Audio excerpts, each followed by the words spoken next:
नित्यनिर्मलस्फटिकाकृतिप्रभं सर्वधर्मस्वरूपकः आचार्यायो महाचार्यो रामकृष्णाय ते नमः। यथा विनिर्दाहिका शक्ति रामकृष्णे स्थिता हिया सर्वविद्यां स्वरूपां करो शारदां प्रणमाम्यहं शारदां प्रणमाम्यहं परतस्ते सदा लीनो रामकृष्ण समज्ञया यो धर्मो स्थापनरतो विवेशं तं नमाम्यहम्। कालिन्दीपुल्लकमले माधवेन किरानतो ब्रह्मानन्दं नमोस्तुभं सद्गुरुलोकनायक योगानन्द प्रेमानन्द चान्यवये च पार्षदः रामकृष्ण गतप्राणां सर्वास्तां प्रणमाम्यहं सर्वास्तां प्रणमाम्यहम्। বিভিন্ন পার্শ্বদ মহারাজদের যে জন্মতিথি, সে জন্মতিথিতে তাদের স্মরণের জন্য বিশেষ আলোচনা, তাই আজকের আলোচনা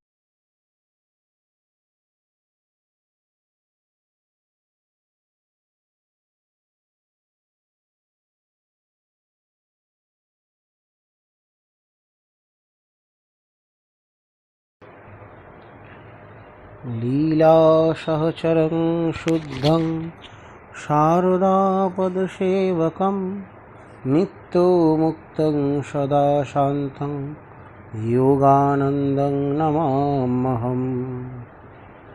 আজ স্বামী যোগানন্দ মহারাজের পূর্ণ জন্মতিথি। সেই তিথিতে সেই ঈশ্বরকোটি যে পরম পুরুষ স্বামী যোগানন্দ মহারাজ, স্বামীজির কথায় দিয়ে আমরা শুরু করি। আমাদিগর ভিতর যদি সর্বতভাবে কেউ কামজিৎ থাকে তো সে যোগিন। হ্যাঁ, আর নিরঞ্জনানন্দ তাকে বলেছিলেন, যোগিন তুমি আমাদের মাতার মণি। সেই মহাত্যাগী তপস্বী সুখদেব আচার্যের ন্যায় পরম পবিত্র, যিনি শ্রীরামকৃষ্ণ সংঘের মাথার মণি, শ্রীরামকৃষ্ণের বিশেষ প্রিয় শিষ্য, শ্রী শ্রী মায়ের প্রিয় সন্তান, তিনি স্বামী যোগানন্দ মহারাজ, যার জন্ম হয়েছিল সেই দক্ষিণেশ্বরের সুবিখ্যাত সাবর্ণ চৌধুরীদের বংশে 1861 খ্রিস্টাব্দের মার্চ মাসে। তার পিতা নবীনচন্দ্র চৌধুরী ধার্মিক ব্রাহ্মণ ছিলেন এবং ফাল্গুন কৃষ্ণ চতুর্থী তিথিতে তার জন্ম। আর তার পূর্ব নাম যোগেন্দ্রনাথ চৌধুরী, যোগেন্দ্রনাথ রায়চৌধুরী। তিনি সেই সময় তার জন্মের শৈশবকাল অতিগ্রহণের পর থেকেই বিশেষভাবে তিনি কিন্তু ভাবে বিভোর থাকতেন এবং তার মধ্যে সাধারণ শিশুর বালকের যে চিহ্ন সেটি দেখা যেত না, তার মধ্যে উদাস ভাব দেখা যেত। তিনি আকাশের দিকে চেয়ে থাকতেন, নক্ষত্রপুঞ্জের তারার মালা সেই চিন্তা তিনি করতেন। এরকমই সেই ভাব স্বরূপ তিনি ছিলেন। তার উপনয়নের পরেও তার পূজা, শাস্ত্রোধ্যান, রামায়ণ মহাভারত পাঠ ইত্যাদি কাজ তিনি খুব সুন্দরভাবে করতেন।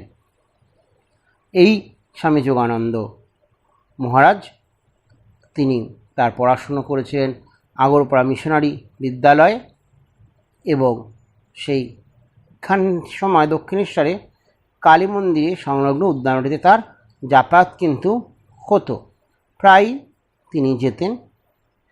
তার পরবর্তীকালে তিনি যখন যাচ্ছেন, একদিনের একটি বিশেষ ঘটনা এবং তিনি শ্রীরামকৃষ্ণদেব সম্বন্ধে উৎসুকও হয়েছিলেন কেশবচন্দ্র সেনের লেখা পাঠ করে, এবং সেই উৎসুকতা নিয়েই কালীবাড়িতে হয়তো প্রবেশ করেছেন। সেই সময় তিনি বাগানে ঘুরছেন, আর সেই সময় তিনি একজন অতি সাধারণ পোশাক পরিহিত একজনকে দেখে বাগানের মালি ভেবে তাকে ফুল তুলে দিতে বললেন, আর তিনিও সেই ফুল তাকে তুলে দিয়ে দিলেন। তারপরে তো যোগিন চলে এলেন, কিন্তু তার কিছু সময় পরে দেখলেন সেই যিনি তাকে ফুল তুলে দিয়েছিলেন তিনি সেই একটি ঘরের মধ্যে বিশেষ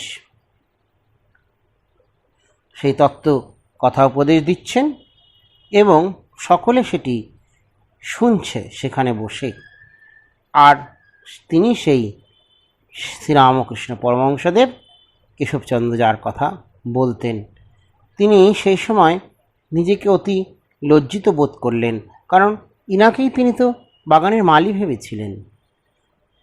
তার পরক্ষণে বুঝতে পারলেন তিনি আর কেউ নয়, তিনি শ্রীরামকৃষ্ণ পরমহংসদেব।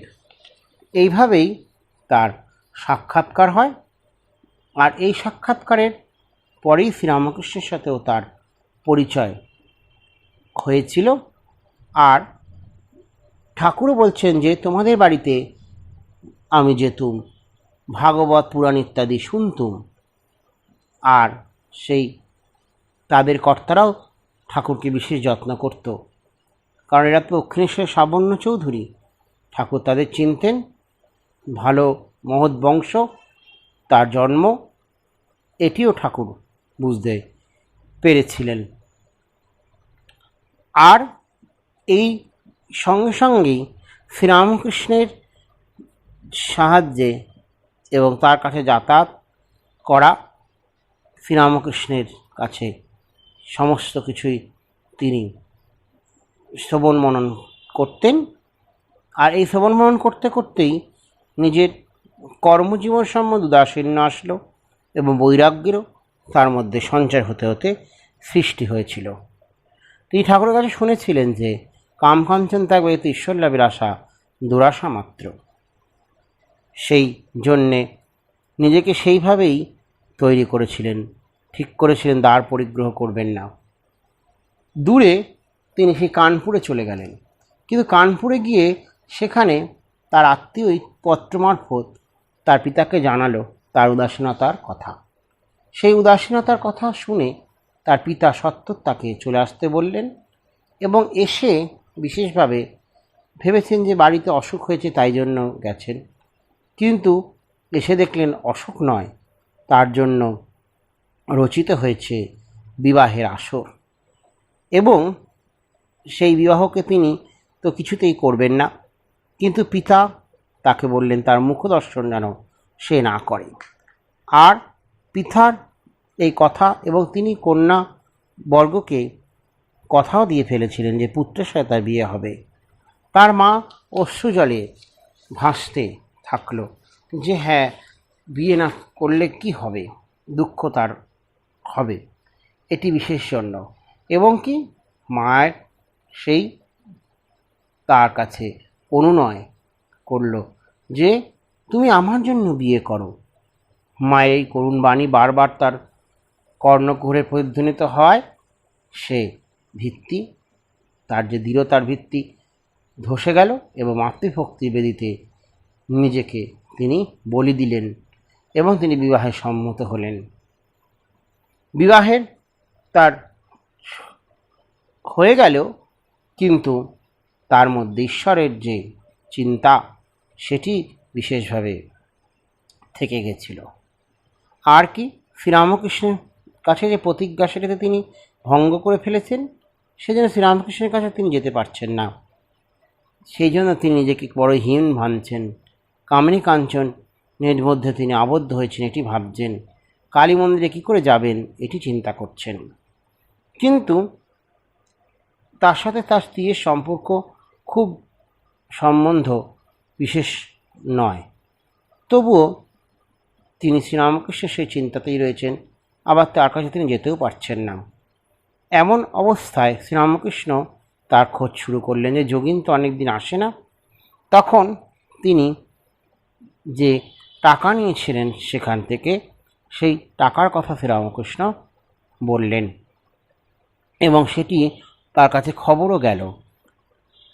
সেইখানে শ্রী শ্রী ঠাকুর একদিন এক অপরিচিত ব্যক্তিকে ডেকে বললেন যে সেই অমুকের ছেলে কীরকম, কানপুরে যাবার আগে তার নিকট এখানকার পয়সা করে কিছু ছিল, তার হিসাবও দেয় না, ডেকে পাঠালেও আসে না, বলো তো তাকে। এবারে তিনি শুনেছেন যে টাকার কথা ঠাকুর বলছেন, সেই জন্য টাকা দিয়ে আসার জন্য সে খাজাঞ্চিকে 4 পয়সা তার দেওয়া হয়নি, সেজন্য তিনি কালীবাড়িতে যাওয়ার জন্য প্রস্তুত হলেন এবং তিনি কালীবাড়িতে গেলেন।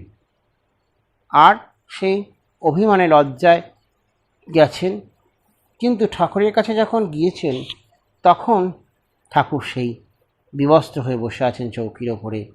তার সেই দিব্য ভাব, সেই ভাব দেখে যোগানন্দ মহারাজেরও সেই দেহ মন ভাবিত হয়ে গেছে। ঠাকুর তাকে জিজ্ঞেস করছেন, বিয়ে করছিস? তা কি হয়েছে? এই যে আমি বিয়ে করছি। বিয়ে করছিস তা ভয় কি? নিজ বক্ষে হস্ত রাখিয়া এখানকার কৃপা থাকলে একটা কি, লাখটা বিয়েতে তোর কিছু করতে পারবে না। তোর যদি সংসার থাকতে ইচ্ছে হয় তো তোর স্ত্রীকে একদিন এখানে নিয়ে আসিস, তাকে এমন করে দেবো যে তোর ধর্মপথে সহায় ছাড়া কখনো বিঘ্ন হবে না। আর যদি সংসার করতে না ইচ্ছা হয় তো বলিস, তোর মায়া মমতা সব খেয়ে ফেলব। ঠাকুরের আশ্বাস মানিতে তিনি আশ্বস্ত হলেন। আর সেই টাকার কথা তো ঠাকুর বললেনই না। তারপর বললেন, যা ওই ভাঙা টিনের বাক্সে রেখে দে। এইটুকুই শুধু ব্যাপার। আসলে টাকার কথাটি তো ঠাকুরের অজুহাত ছিল। তিনি তো ঠাকুর ডেকেই ছিলেন, ওরে তোরা কে কোথায় আছিস, ছুটে আয়।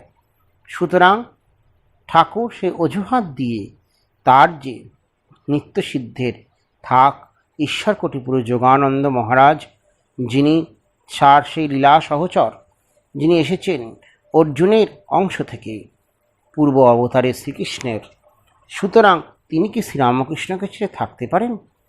না শ্রীরামকৃষ্ণ তাকে ছেড়ে থাকতে পারেন? তিনি তো সেই নরঋষির অবতার।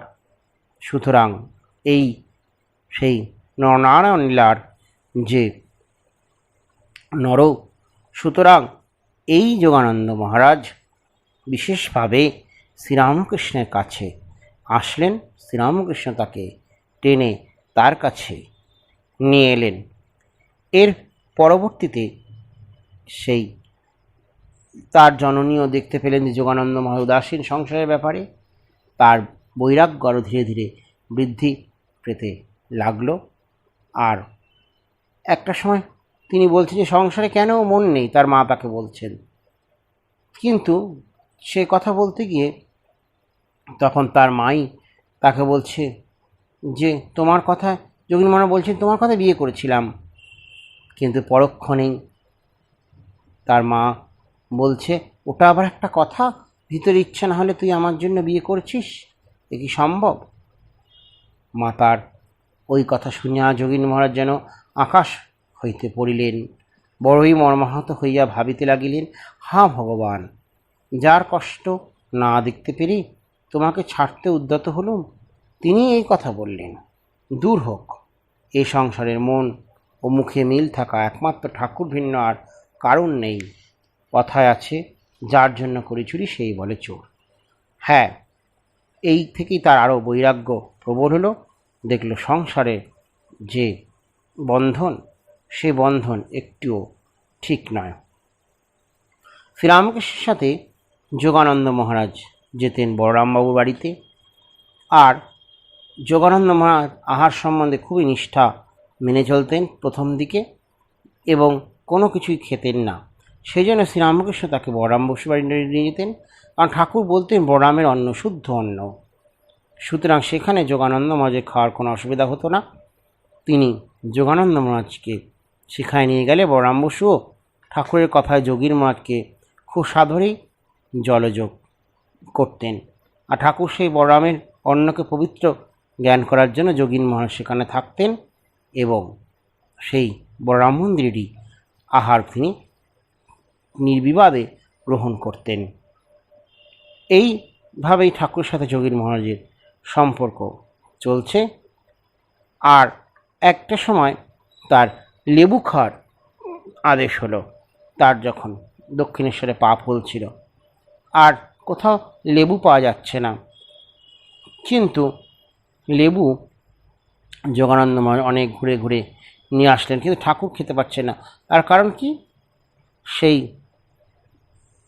লেবু যে বাগানের মালিক সেটি পরিবর্তন হয়ে গেছে, সেটি আর যার গাছ বা যার লেবু ছিল সেটি নয়, এটি শ্রীরামকৃষ্ণ। এই শ্রীরামকৃষ্ণের কি সত্যতা, সত্যস্বরূপ শ্রীরামকৃষ্ণ। এই সত্যস্বরূপ শ্রীরামকৃষ্ণের জন্য ঠাকুর কাছে যেটি সত্য সেটি যদি ঠিক ঠিক মতো না হয় তাহলে ঠাকুর সেটি গ্রহণ করতে পারতেন না। সেই জন্য কখনোই সেই লেবুটি ঠাকুর খেতে পারলেন না। আবার যোগীন মহারাজ সৎ বংশ ব্রাহ্মণ জাত সন্তান ছিলেন, সাংসারিক চিন্তাভাবনা তার কম। তিনি বিশেষভাবে সেই কড়াই কিনতে গেছেন, কিন্তু কড়াই কিনতে গিয়ে দেখছেন একটু ভাঙা কড়াই এসেছে, টাকা দিয়ে কিনেছেন, আর এইভাবে কিনে পরীক্ষা না করেই এনে ভেবেছে দোকানি ঠিক মতোই দেবে, কিন্তু দেখা গেল সেটি ঠিক নেই। তখন ঠাকুর ফাটা কড়াই দেখে বললেন, এটা কি করলি, ফাটা কড়াই কেন আনলি? তখন উনি ভেবেছেন যে ঠাকুরের ভক্ত হিসেবে বুঝি তাকে ভালো দেবে, কিন্তু তা নয়। সেজন্য শ্রীরামকৃষ্ণ সেখানে বলেছিলেন, ভক্ত হতে হবে বলে বোকা হতে হবে? ভক্ত হবি তো বোকা হবি কেন? হ্যাঁ, সে বোকা হওয়া যাবে না, প্রতিটা জিনিসকে যাচাই করে নিতে হবে। এটি শ্রীরামকৃষ্ণের পরম ভাব, এবং সেই ভাবটি যোগানন্দ মহারাজকে শ্রীরামকৃষ্ণদেব শিখিয়ে দিয়ে গিয়েছিলেন যে প্রতিটি জিনিস, প্রতিটি দ্রব্য সেটি তা সবসময় যাচাই করে নেওয়া উচিত, কখনো ঠকাটা ঠিক নয়, আর ভাবটি পর্যন্ত ছেড়ে আসা চলবে না, এই রকমই ভাব। আবার যোগানন্দ মহারাজ তার কাছে যেতেন। একদিন শ্রীরামকৃষ্ণের সেই বাক্সের মধ্যে আরশোলা বাসা করেছিল, যোগানন্দ মহারাজকে বলেছিলেন শ্রীরামকৃষ্ণ যে আরশোলাটাকে মেরে ফেলবি, কিন্তু যোগীন মহারাজ তাকে ছেড়ে দিয়েছে মায়াবশত, না এটি জীব এইরকম হয়তো ভেবে ছেড়ে দিয়েছেন।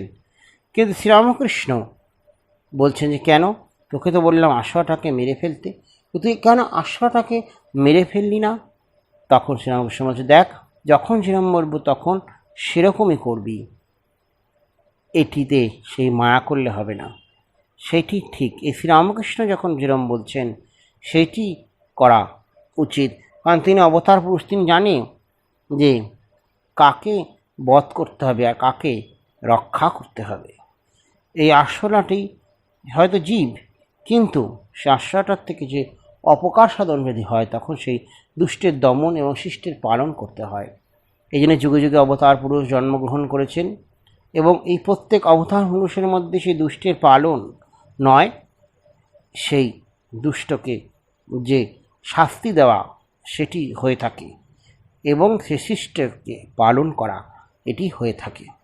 এই জন্য প্রত্যেক অবতার পুরুষ শ্রীকৃষ্ণ যখন আবির্ভূত হচ্ছেন তিনি সেই বিশেষভাবে সেই বধ করছেন সমস্ত রাক্ষসদের, যে রাক্ষসরা মানুষকে হত্যা করার জন্য এসেছিল, বক রাক্ষস, পুতনা রাক্ষস, এবং সেই কালীয় দমনও তিনি। আবার তিনি সেই শিশুপালকেও বধ করছেন, আবার জরাসন্ধকেও বধে তিনি সাহায্য করছেন। তার কারণ কি, এই দুষ্টকে তিনি প্রতিরোধ করছেন, দুষ্টকে সংগ্রামে পরাজিত করছেন, এবং শুভকে তিনি রক্ষা করছেন, এবং শুভকে তিনি সেই কৃপা দৃষ্টিতে তাকে বাঁচাচ্ছেন। তাই শ্রীরামকৃষ্ণের মধ্যে সেই অবতারের পরম ভাব, যে ভাবের দ্বারা তিনি সেই বিশেষভাবে সেই দুষ্টকে তাড়ন করা। কাশীপুর উদ্যানবাটিতে এবং শ্যামপুকুর বাটিতেও শ্রীরামকৃষ্ণদেব থাকতেন।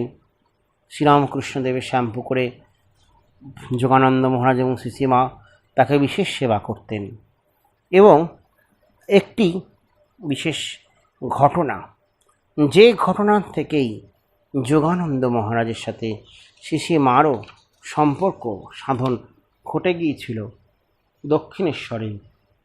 সেই জন্য সেই একদিন রাত্রিবেলা শ্রীরামকৃষ্ণদেবের কাছে তিনি রয়েছেন, কিন্তু সেই রাত্রিবেলা হঠাৎ করে শ্রীরামকৃষ্ণদেব উঠে বাইরের দিকে যাচ্ছেন। তখন তার সন্দেহ হয়েছে যে তিনি কেন বাইরের দিকে যাচ্ছেন, তিনি কি তার পত্নীর কাছে যাচ্ছেন।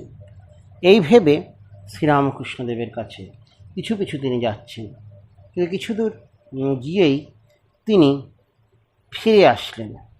ফিরে আসার পরে বুঝতে পারলেন শ্রীরামকৃষ্ণদেব ফিরে আসছেন এবং যোগীন মহারাজও সেখানে দাঁড়িয়ে ছিলেন। এবং তখন শ্রীরামকৃষ্ণদেব তাকে বলছেন যে ঠিক আছে, সাধুকে দিনে রাতে দেখবি এবং পরীক্ষা করবি। আর কি, আর শ্রী মাকেও তিনি দেখতে পেলেন। তিনি নহবতের সামনে রয়েছেন এবং সেখানে এক জ্যোতির্ময় মা সেই সমাধিস্থ হয়ে রয়েছেন। এই যে মায়ের সমাধিস্থা রূপ তিনি দেখলেন, সেই রূপ দেখে তিনি তারপর থেকে তার মায়ের প্রতি যে ভক্তি, সেই ভক্তি অটুট ছিল সারা জীবন, এবং তিনি সম্পূর্ণভাবে মাতৃসেবায় নিজেকে নিয়োজিত করেছিলেন এই ভাব থেকেই। যাই হোক, সেই কাশীপুর উদ্যানবাটিতে যখন শ্রীরামকৃষ্ণদেব রয়েছেন, তিনি একটু সেই দোকানের বাজারের পালো দেওয়া ক্ষীর খেতে চাইলেন। যোগীন মহারাজ চারিদিক ঘুরে ঘুরে সেই পালো ক্ষীর খুব ভালো পেলেন না। শেষে বলরাম ভবনে এসে উপস্থিত হলেন এবং বলরাম ভবনে উপস্থিত হয়ে তার খোঁজ করাতে তারা বললেন যে ক্ষীর বাইরের হলে অসুবিধা হবে, ভালো হবে না, তার থেকে বানিয়ে দেওয়া হবে, নিয়ে গিয়ে দেওয়া হবে শ্রীরামকৃষ্ণকে নিয়ে গিয়ে দেওয়ার জন্য, কিন্তু একবেলায় হবে না, বিকেলে হবে। তাই যোগীন মহারাজ বলরাম ভবনে দুপুরে সেই অন্নপ্রসাদ আদি গ্রহণ করে বিকেলে গিয়ে সেই ক্ষীর নিয়ে যাওয়ার কথা বলা হয়েছিল। যোগীন মহারাজ যথারীতি সেখানে দুপুরে বিশ্রাম করে প্রসাদ গ্রহণ করে বিকেলবেলায় ক্ষীর নিয়ে পৌঁছালেন শ্রীরামকৃষ্ণের কাছে কাশীপুরে। কিন্তু শ্রীরামকৃষ্ণ দেব সেই ক্ষীর গ্রহণ করলেন না। তার কারণ, তার বাজারের ক্ষীর খাওয়ার ইচ্ছা হয়েছে। তিনি কেন ভক্তদেরকে বলে ক্ষীর এনেছেন, এজন্য শ্রীরামকৃষ্ণদেব তাকে বারণ করলেন। আর এমনিও সেই ক্ষীর, প্রস্তুত করা ক্ষীর ঘন আর গুরুপাক, সেটি খাওয়া তার পক্ষে অসুবিধাজনক। তাই শ্রী মাকে শ্রীরামকৃষ্ণ আদেশ দিলেন, গোপালের মাকে সমস্ত ক্ষীর খাইয়ে দেওয়া হোক, ভক্তের দেওয়া জিনিস, আর সেই গোপালের মার ভেতরে গোপাল আছে, তাকে খাইয়ে দিলে সেই খাওয়া হয়ে যাবে শ্রীরামকৃষ্ণেরই। এবারে এইটি যেমন তারও একটি ভাব। আবার এই কখনো শ্রীরামকৃষ্ণদেব সেই তার একটি সেই জায়গায় শ্রীরামকৃষ্ণদেবের নিন্দা করছে, কিন্তু যোগীন মহারাজ কিছু বললেন না নৌকার মধ্যে। তখন শ্রীরামকৃষ্ণকে যখন বলছে, তখন বলে তুই কেন বললি না। শ্রীরামকৃষ্ণদেব সেই কথা বলছে। এই হলো ব্যাপার। আবার কখনো দেখা গেছে যখন আবার সেই দক্ষিণেশ্বরে একজন রমণীকে নিয়ে নিন্দা হচ্ছে, তখন শ্রীরামকৃষ্ণ বলছেন দরকার নেই, ওখানে কথা বলার কোনো প্রয়োজন নেই। কিন্তু যোগীন মহারাজ সেখানে তাদেরকে সেই কথা বলার জন্য প্রতিবাদ জানিয়েছিলেন। কিন্তু শ্রীরামকৃষ্ণ বলছেন না, ওখানে কথা বলার কোনো প্রয়োজন নেই, ওখানে কান দেওয়ারও কোনো প্রয়োজন নেই। এইটি শ্রীরামকৃষ্ণের সেই ঠিক ভাবের চিন্তা, এবং সেটির দ্বারা তিনি সাধককে, তার শিষ্যকে চালিত করছেন। কখন, কোথায়, কিভাবে, কি আচরণ করতে হবে। শাস্ত্রে এটি বলা হয়ে থাকে যে আচরতি সময়ও, সেই আচরতি এক একটা সময়ের মধ্যে, সময় কালে যে আচরণ, সেই আচরণের কথা শ্রীরামকৃষ্ণদেব দেখিয়ে দিয়ে গেছেন, শিখিয়ে দিয়ে গেছেন তার শিষ্যের মাধ্যমে। এবং তার শিষ্যদের সেই জীবন অনুধ্যান আমরা এই জন্য করি, যাতে সেই জীবন অনুধ্যানের দ্বারা আমাদের জীবনের মধ্যে সেই শিক্ষা, চরিত্র গঠনের শিক্ষা আমাদের লাভ হয়। আবার কালী পুজো, ফলহারণী কালী পুজো হয়ে গেছে দক্ষিণেশ্বরে, কিন্তু সে দক্ষিণেশ্বরের খাজাঞ্চি শ্রীরামকৃষ্ণের যে প্রসাদ বরাদ্দ থাকে সেগুলি পাঠাননি। শ্রীরামকৃষ্ণদেব নিজে সেখানে গিয়ে বলছেন যে ওই ঘরের প্রসাদ এলো না কেন, কিন্তু তখন খাজাঞ্চি সেখানে সেটা পাঠিয়ে দেয়। যোগীন মহারাজ ভাবলেন যে সামান্য প্রসাদের জন্য শ্রীরামকৃষ্ণদেব খাজাঞ্চির কাছে গিয়ে বলছেন, কিন্তু শ্রীরামকৃষ্ণদেব পরবর্তীতে বুঝিয়ে দিয়েছেন যে ওই সমস্ত প্রসাদ রানী রাসমণি তার দান করেছেন বিভিন্ন সাধু মহাত্মাদের জন্য। কিন্তু যদি সেই প্রসাদ ঠিকমতো সেই সাধু মহাত্মারাই না পায়, তাহলে সেই প্রসাদ খারাপ লোকেরা নিয়ে গিয়ে খারাপ জায়গায় বিতরণ করে দেবে এবং নিজেরাই সে ভোগ করবে। তাতে রাসমণির যে দান, সেই দানের সার্থকতা নষ্ট হয়ে যাবে। সেই জন্য কখনো কখনো প্রয়োজনে সে কাউকে বলে সেই দানকেও গ্রহণ করতে হবে।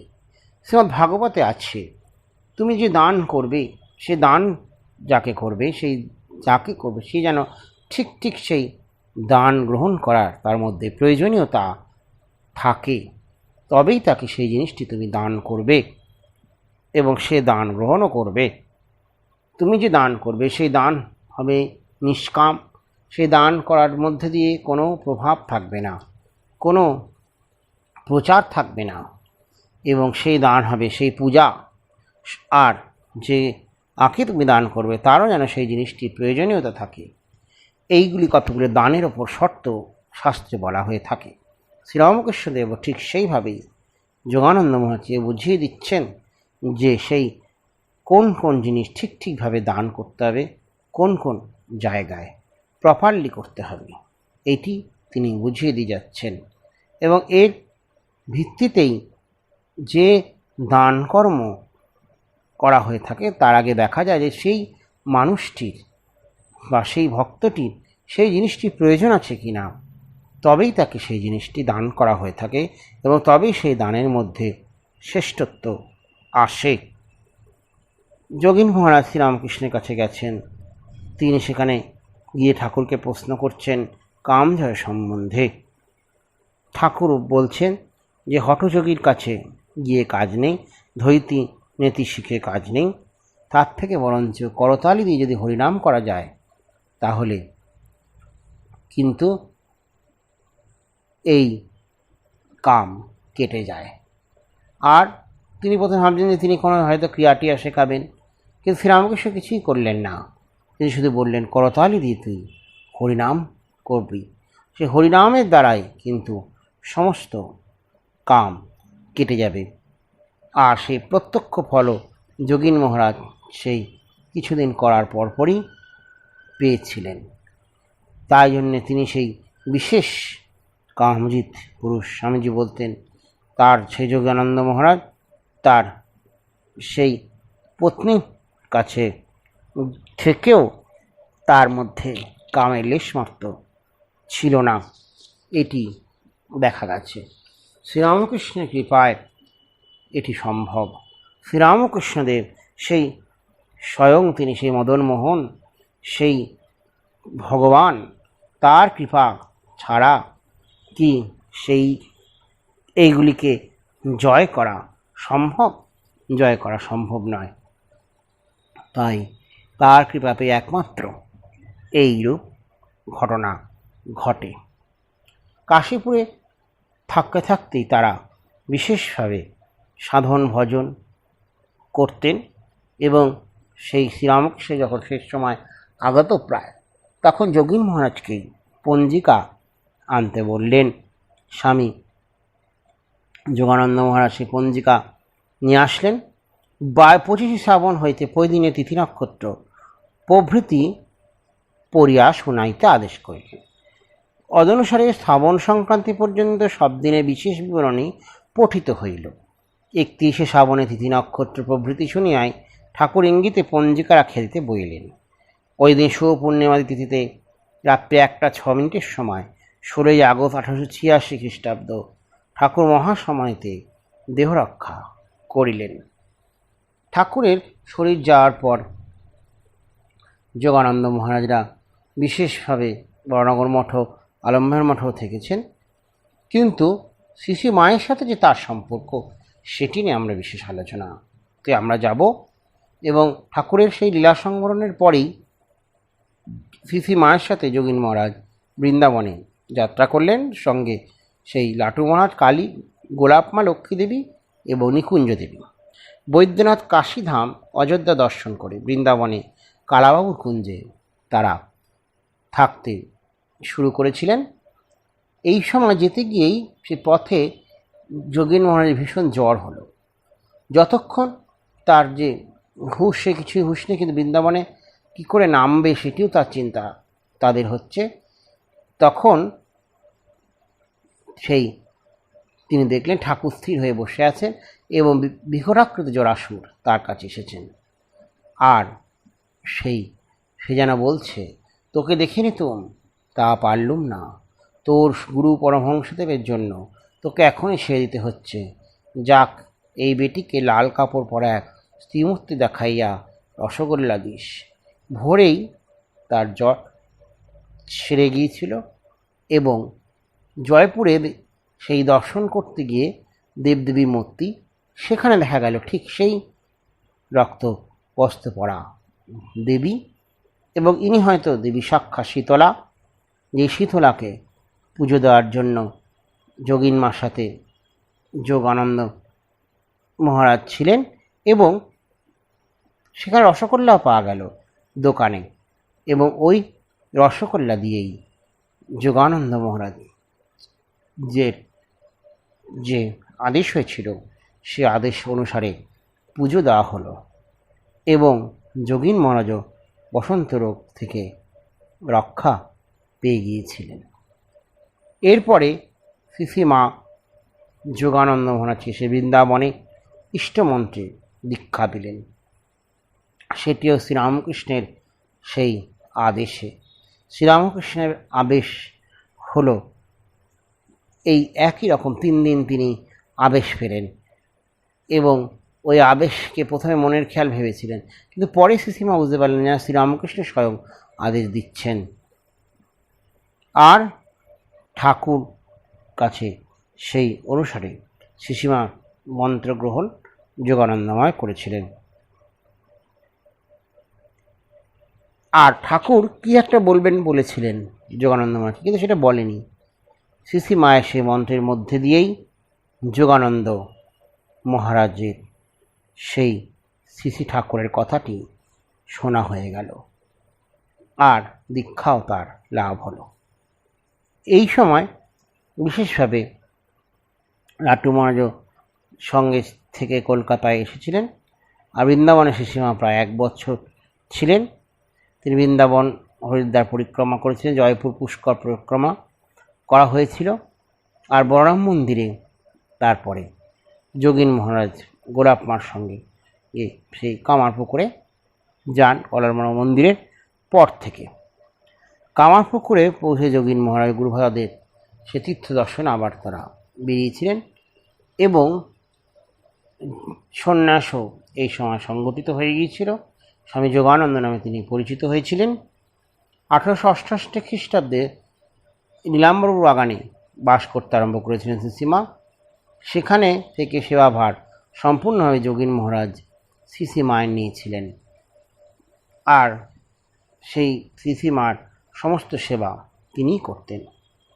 1295 বঙ্গাব্দের অগ্রহায়ণ মাসে শ্রী শ্রী মা স্বামী ব্রহ্মানন্দ, যোগানন্দ, শারদানন্দ, যোগীন মার জননী গোলাপ মা, লক্ষ্মী দেবীর সঙ্গে পুরীধামে তারা গমন করেছিলেন। আর সেখানে সেই নীলাচলেও যোগানন্দ মহারাজ শ্রী শ্রী মায়ের সাথে থাকতেন। এরপরে আবার বলরাম মন্দিরে আসেন, কামারপুকুরও যাত্রা করেন, আনপুরেও যাত্রা করেছিলেন। আর এর পরে শ্রী শ্রী মার সেবাতেও কামারপুকুরে তিনি ছিলেন এবং তীর্থ দর্শন করতে যান। বৈদ্যনাথ, গয়াধাম, প্রয়াগ, চিত্রকূট, ওঙ্কারেশ্বর ইত্যাদি তীর্থ তিনি দর্শন করেন।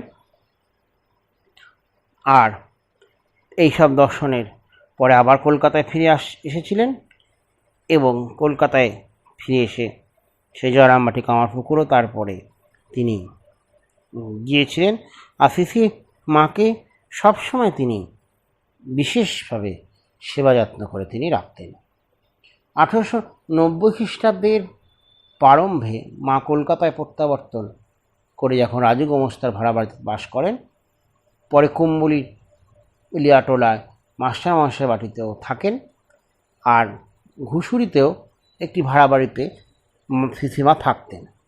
আর সমস্ত জায়গাতে সেই যোগানন্দ মহারাজ তার সেবায় নিযুক্ত হয়ে থাকতেন।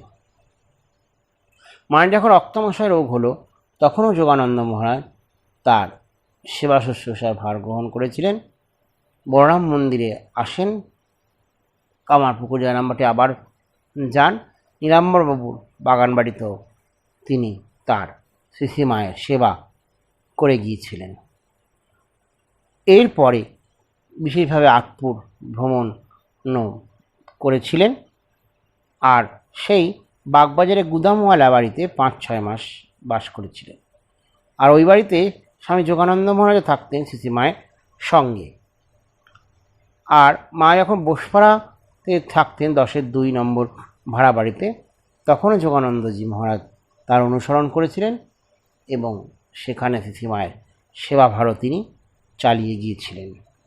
যোগানন্দ মহারাজের বিশেষ অবদান, জয়রামবাটিতে যখন জগদ্ধাত্রী পুজো অনুষ্ঠান হচ্ছিল, তখন তিনি তাকে তো টাকা পাঠাতেনই, আর প্রতিবারই বাসন কিনতে হয় বা মাজতে হয় কষ্ট, সেজন্য বিশেষভাবে সেই ঠিক মতো ভালো বাসন তিনি কিনে দিয়েছিলেন।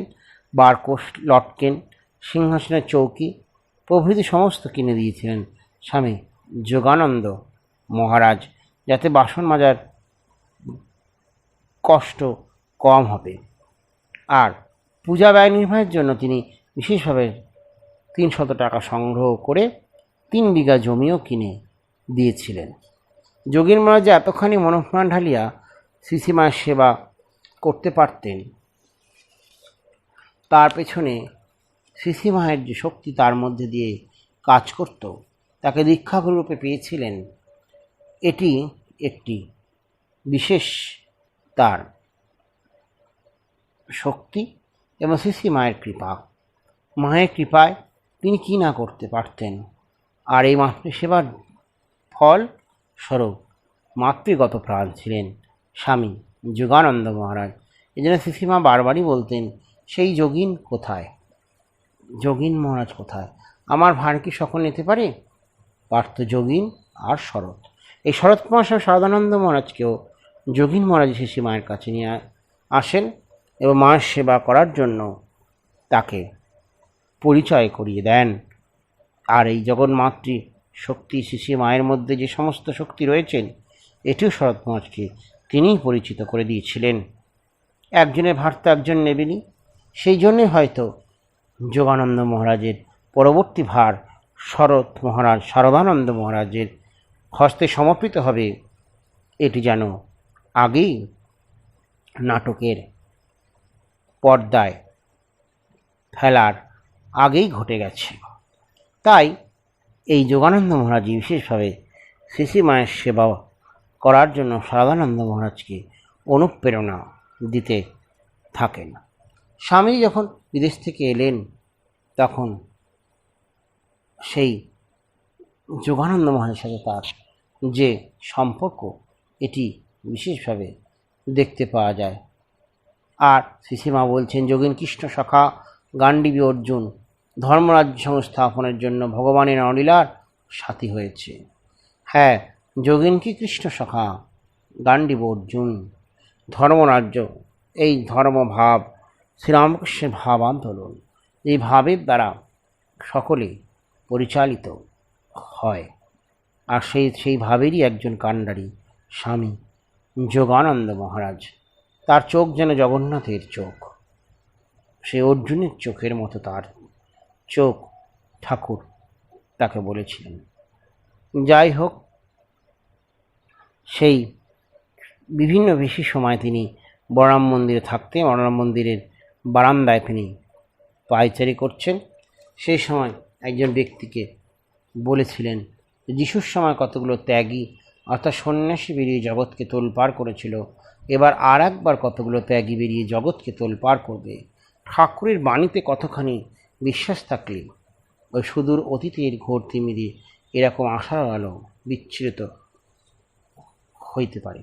আর এইটি সেই যোগানন্দ মহারাজ আগেই তিনি সেই চিত্রটিকে অঙ্কিত করে দিয়ে গিয়েছিলেন। আর তার গীতা উপনিষদ শাস্ত্রপাঠ জপধ্যান সাধনা তো চলতই। এর সাথে সাথেই যে কথামৃত প্রকাশ, সেই কথামৃত প্রকাশের পেছনেও যোগানন্দ মহারাজের বিশেষ ইচ্ছা এবং সাহায্য বিশেষভাবে এই কথামৃত পুস্তক আকারে বের করাতে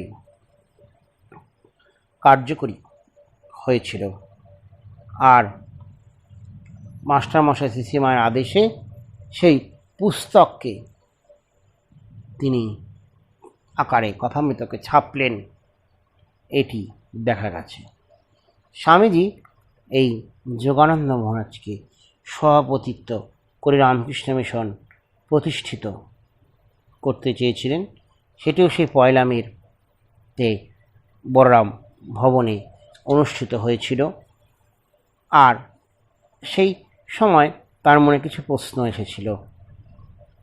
এই বলরামগিরি স্বামীর সাথে তার তর্ক উপস্থিত হয়েছিল। তাতে যোগানন্দ মহারাজ আপত্তি তুলেছিলেন। তাকে বলছেন, তোমার এসব বিদেশিভাবে কার্য করা হচ্ছে। ঠাকুরের উপদেশ কি এরূপ ছিল? স্বামীজি উত্তর দিলেন, তুই কি করে জানলি? এসব ঠাকুরের ভাব নয়, অনন্ত ভাবময় ঠাকুরকে তোরা বুঝি তোদের গণ্ডিতে বদ্ধ করে রাখতে চাস। আমি এ গণ্ডি ভেঙে তার ভাব পৃথিবীময় ছড়িয়ে দিয়ে যাব। তিনি আরও বলিয়া যাইতে লাগিলেন যে, সেবাই এ যুগের সাধন হইবে, কারণ প্রাচীন মতে ঠিক ঠিক সাধন করার লোক অতি বিরল, আর সেবা করিলে সাধনের সময় পাওয়া যায় না। ইহাও ঠিক নহে, কারণ 1 ঘণ্টা ঠিক ঠিক মন স্থির করিতে পারিলে ভগবান লাভের আর বিলম্ব থাকে না। এইরূপ আলোচনা সেদিন বেশি দূর অগ্রসর হয়নি। কিন্তু এই সামান্য আলোচনায় যোগানন্দ মহারাজ বুঝতে পেরে গিয়েছিলেন স্বামীজির সেই ভাব শিবজ্ঞানী জীব সেবা করার, এবং সেই সেবার দ্বারাই যে আত্মমুক্তি সম্ভব সেটিও তিনি বুঝতে পেরে গিয়েছিলেন।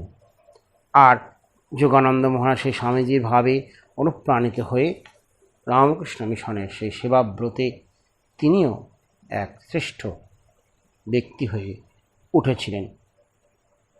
আর কি, স্বামী সেখানে সেই আরও আলোচনা করতে শাস্ত্রী মহাশয় সেখানে বলেছিলেন, আমরা সব বিষয়ে আপনাদের সহিত একমত, কিন্তু আপনাদের ওই অবতারবাদে আমরা সাজিতে পারি না।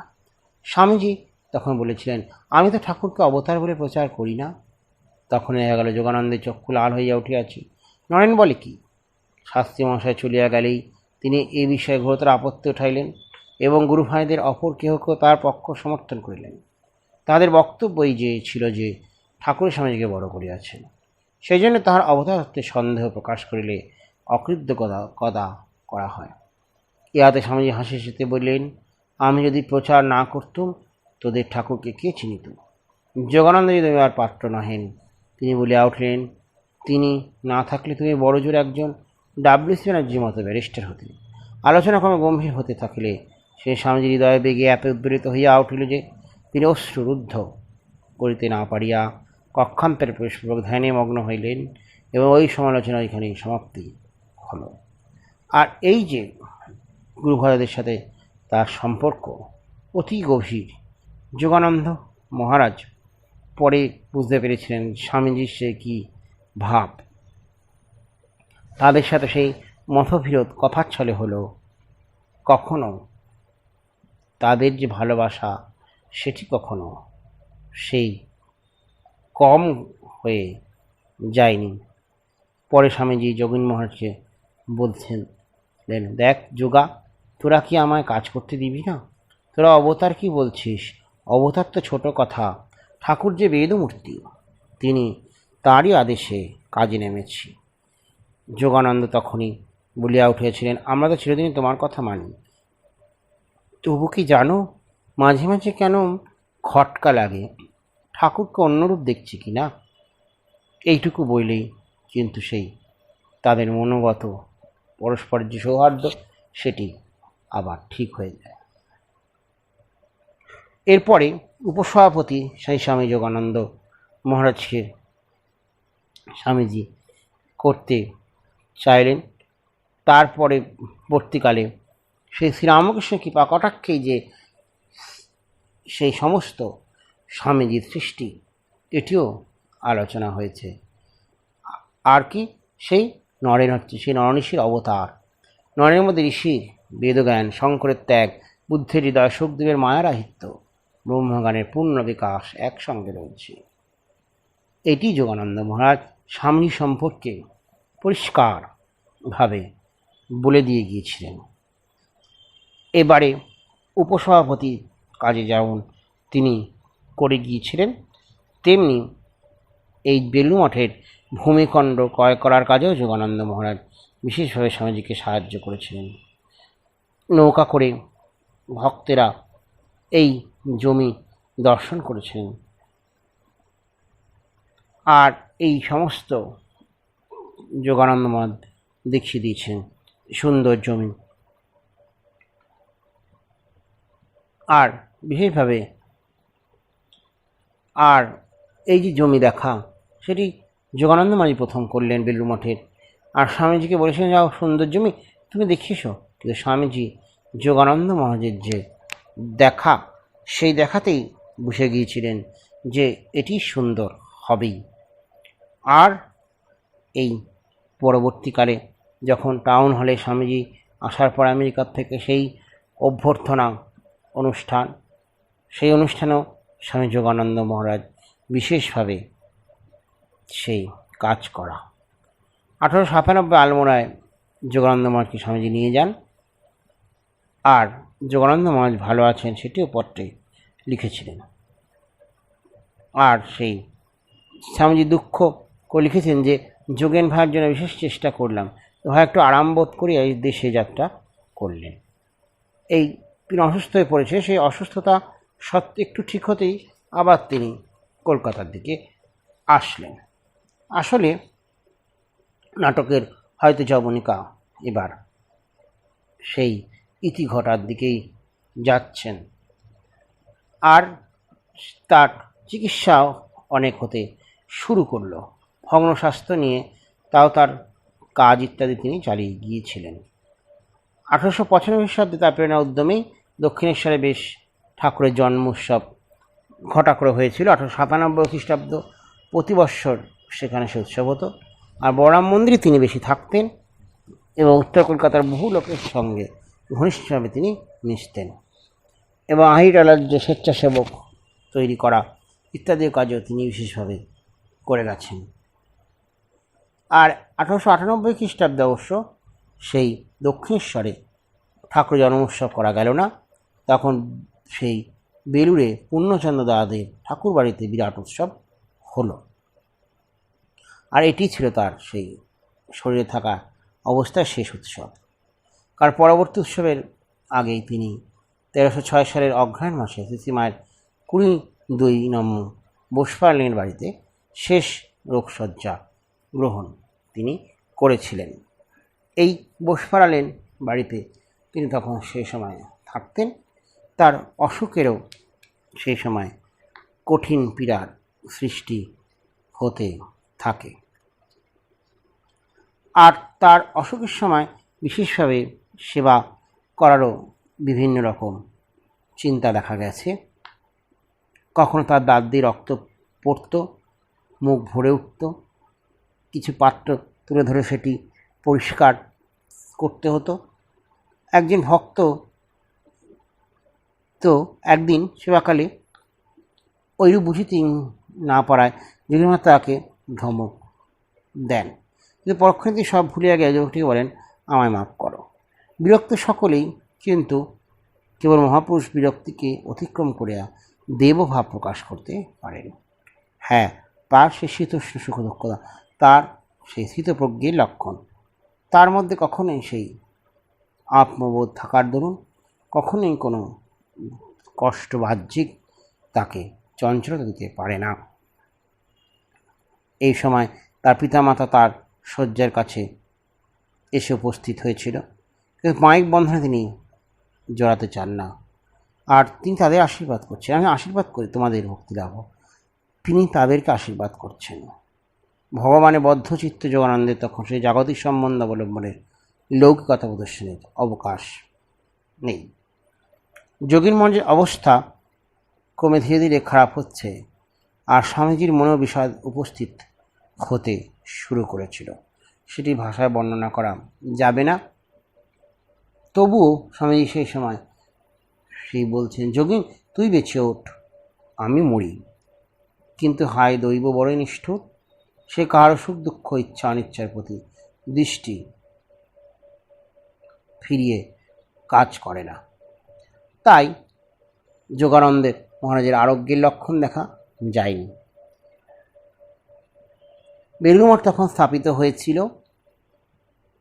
আর সেই মঠে বাস করা তার কিন্তু হয়নি।